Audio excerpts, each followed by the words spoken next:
رمضان کی سب سے بڑی تیاری کیا ہے کہ اپنے دلوں کو صاف کر لو پہلے سے، کہ جس دل میں نفرت ہو، بغض ہو، کسی کے لیے غصہ ہو، کسی کے لیے کیا کیا جذبے ہوں، دل صاف کرنا۔ ہمارے گھروں میں روزانہ جھاڑو ہوتا ہے، یہاں مدرسے میں روزانہ صفائی ہوتی کہ نہیں ہوتی؟ چونکہ دنیا کی اصل گندگی ہے تو جھاڑو ہاتھ سے نہیں چھوٹ سکتا۔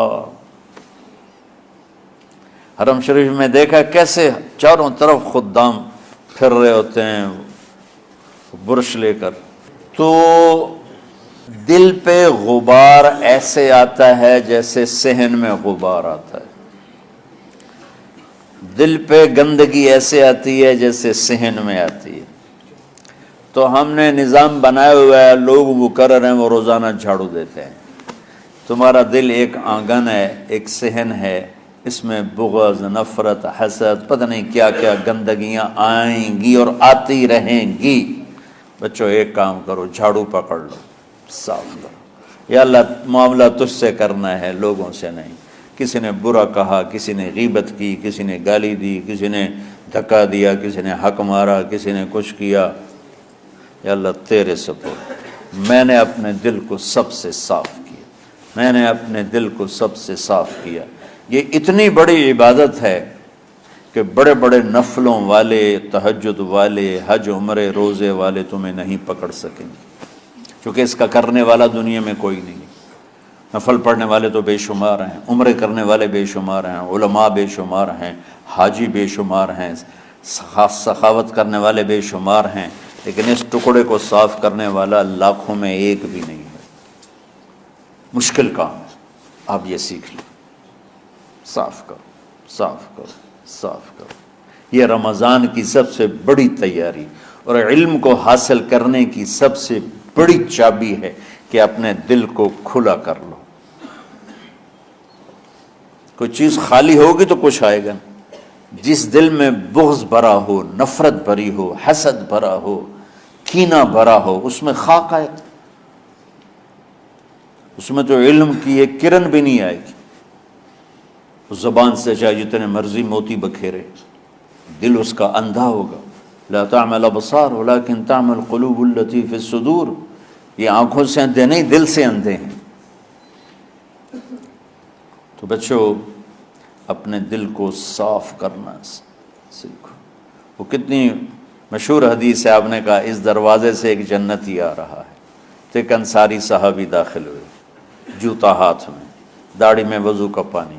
اگلے دن اس دروازے سے ایک جنتی آ رہا ہے، تو ایک صحابی آئے، ہاتھ میں جوتا، داڑھی میں وضو کا پانی، وہی صحابی۔ اگلے دن اس دروازے سے ایک جنتی آ رہا ہے، تو وہی صحابی 3 دن جنت کی بشارت لی۔ اس صحابہ کی جماعت میں ایک شخص ہیں جن کا نام ہے عبداللہ بن عمرو بن عاص۔ ان سے بڑا عبادت گزار صحابہ میں کوئی نہیں تھا، نہ سابقین میں نہ متاخرین میں، نہ پہلوں میں نہ بعد والوں میں۔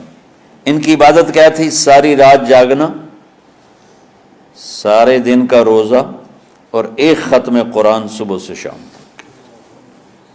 اتنی اللہ نے طاقت دی تھی۔ پھر وہ غلو والی بات آ گئی، ایکسٹریم ہونے والی بات آ گئی۔ ان کی شادی والی رات حجلہ عروسی میں داخل ہو رہے ہیں، دلہن کے کمرے میں داخل ہو رہے ہیں، اور مصلی بچھا کے اللہ اکبر، اور دیر نفل تے نفل، دیر نفل تے نفل۔ تو ان کی بیگم نے دیکھا تو وہ بھی خیر کا زمانہ تھا، انہوں نے بھی وضو کیا اور پیچھے مصلی بچھا کے وہ بھی فجر تک نفل پڑھتے رہے۔ صبح ہوئی تو حضرت عمر بن عاص رضی اللہ عنہ نے پوچھا، بیٹی رات کیسی گزری؟ کہا جی ماشاءاللہ آپ کے بیٹے تو بڑے عبادت گزار ہیں، ساری رات نفلوں میں ہی گزری۔ تو وہ ان کو شکایت کر دی۔ حضرت عمر بن عاص کو اتنا غصہ چڑھا، بیٹے کو تو کچھ نہیں کہا، کتنی حکمت کی بات ہے، سیدھے گئے اللہ کے نبی کے پاس، یا رسول اللہ یہ عبداللہ دیکھیں کیسا نادان ہے، اس کی شادی کی ساری رات نفل پڑھتا رہا۔ تو آپ کہتے ہیں ماشاءاللہ ماشاءاللہ کتنی بڑی بات ہے۔ نفلوں میں گزر گئی، رات بھی نفلوں میں گزر گئی۔ تو آپ نے حضرت عبداللہ بن عمر کو بلا کے ڈانٹا کہ تو نے مہینے میں 3 دن روزے رکھنے ہیں، بس اس سے زیادہ نہیں رکھنے، اور ہفتے میں 1 قرآن ختم کرنا ہے۔ کہا یا رسول اللہ میرے اندر طاقت زیادہ ہے۔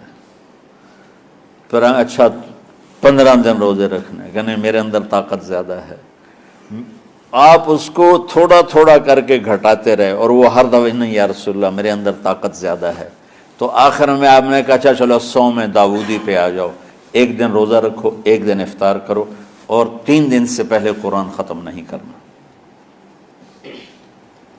تو آپ نے اس کو پیچھے کیا۔ یہ بیٹھے تھے اس محفل میں، ان کے دل میں آیا کیا یہ بزرگ مجھ سے زیادہ عبادت کرتا؟ رات میں ساری جاگتا ہوں، دن روزہ رکھتا ہوں، 1 ختم کرتا ہوں، تو جنت کی بشارت تو مجھے ملنی چاہیے تھی، ان کو کیسے مل رہی؟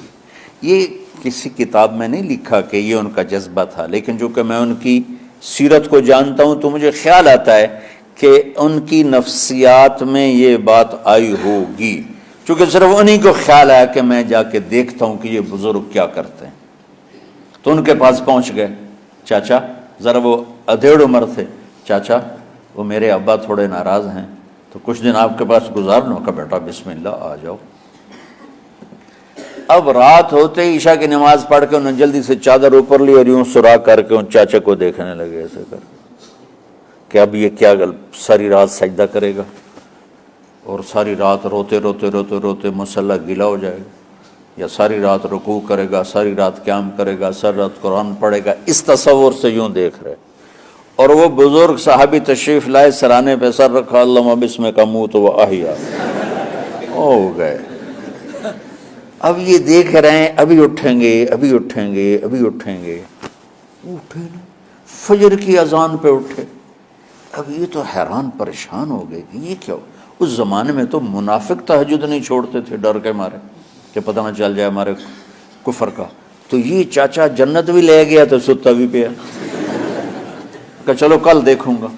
اگلی رات پھر چادر سر پہ کر کے اور یوں سوراخ کر کے لیٹے ہوئے اور دیکھ رہے۔ چاچا پھر تشریف لائے اور سرانے پہ سر رکھا، اللہم بسمک اموت و احیا، ہو گئے۔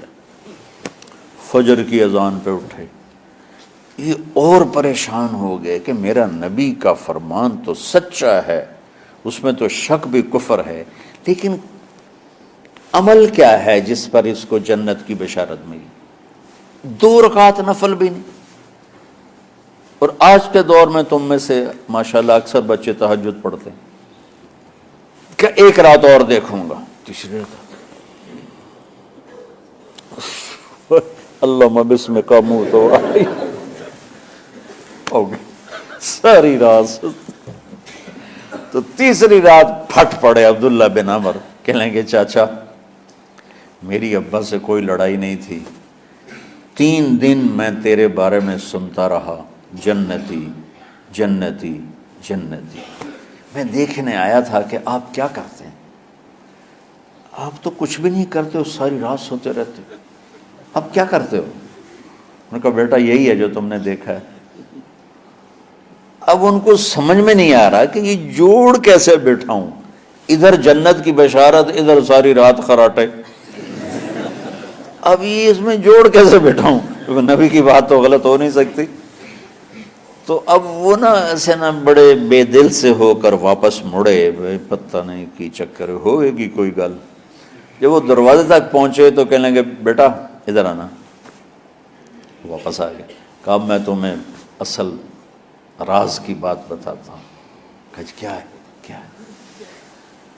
تو یہاں ہاتھ رکھا، کہا یہ جو دل ہے نا اس میں کسی انسان کی نفرت نہیں۔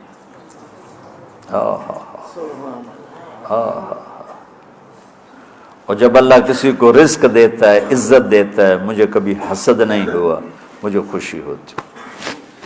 تو عبداللہ بن عمر نے کہنا تھا ہاں یہ بات ہے، نہیں، انہوں نے کہا ہاذا ہوا، اچھل کے کہنے لگے ہاذا ہوا، ہاں ہاں ہاں ہاں یہی ہے یہی ہے یہی ہے۔ پھر کہنے کہ چاچا پر یہ میرے بس کا نہیں ہے، کون کرے گا یہ؟ اتنے بڑے آدمی ہو کر کہہ رہے ہیں کہ یہ میرے بس کا نہیں۔ تو بچوں، دنیا میں جنتی بننا ہے اور علم اللہ سے لینا ہے تو اسے صاف کر دو، سب کی نفرت سے۔ سب، اس نے مجھے یہ کیوں کہا، اس نے مجھے یوں کیوں دیکھا، اس نے میرے بارے میں یوں کیوں کہا، اس نے میرے بارے میں یہ کیوں لکھا۔ جس کی تعریف ہوتی میری کتنی برائی ہوتی، صرف تعریف تو نہیں ہوتی، بھرا پڑا سوشل میڈیا مجھے گالیاں دیں۔ اللہ کے فضل سے میرے دل میں ایک ذرے کے برابر کبھی کوئی منفی جذبہ نہیں آیا، آئے تو میں دھو کے صاف کر دیتا ہوں، یا اللہ میں نے اپنے دل کو صاف کیا، میرا معاملہ تیرے ساتھ ہے، کسی کے ساتھ نہیں۔ یہی آپ رمضان کی سب سے بڑی تیاری، علم کے حاصل کرنے کا سب سے بڑا ہتھیار آپ کو یہ نہیں ہے کہ تمہیں کتابیں یاد ہو جائیں، تمہیں اشعار یاد ہو جائیں۔ تو ساری امت سے کہتا ہوں رمضان کا استقبال کرو، دلوں کو صاف کر کے، نفرتوں کو مٹا کے، مذہبی نفرت، دنیاوی نفرت، رشتوں کی نفرت، بول چال کی نفرت، سیاست کی نفرت، لین دین کی نفرت، ان سب سے اپنے دل کو صاف کرو تاکہ رمضان میں اللہ نے علم اتارا، اللہ تعالیٰ آپ کو علم عطا فرمائے، اور باقی لوگ جو عام دنیا میں زندگی گزار رہے ہیں ان کے دلوں میں اللہ رمضان کا نور اتارے اور ہدایت کا نور اتارے۔ یہ سب سے بڑی تیاری ہے اس کی۔